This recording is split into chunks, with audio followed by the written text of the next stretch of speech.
มื้อนี้ได้เมนูลาบใส่ตับใส่ผักขี้ริ้วพี่น้องเอามาฝากพี่ฝากน้องเพื่อนๆทุกคนนะครับผมกินข้าวนำกันเอามาฝากทุกคนนั่นแหละเอาเท่าพากินแซ่บกินนัวมีแนวเสียบๆมาฝากมาพี่น้องจัดไปครับผมมีตับอยู่นะตับพี่น้อง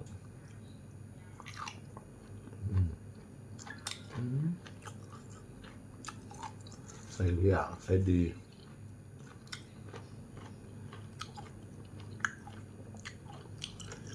ผมน้ำเลย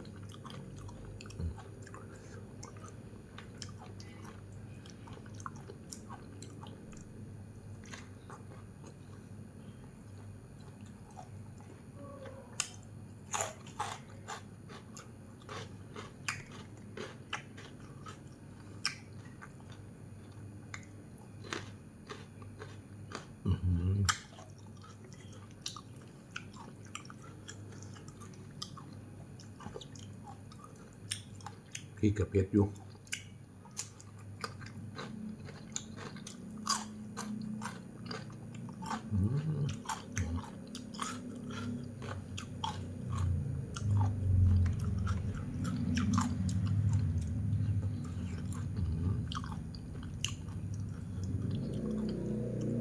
ผักขี้ริ้วตับพี่น้องเนี่ยผักขี้ริ้ว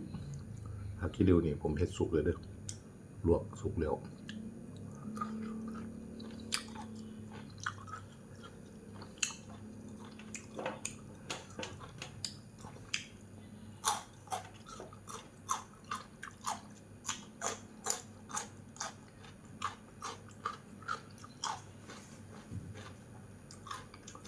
ทำนี้แหละพี่น้องเพื่อนๆทุกคนขอบคุณทุกคนที่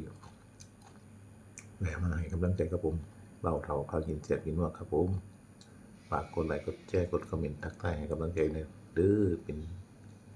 เส้นทางให้ไปสู่ความสำเร็จเนี่ย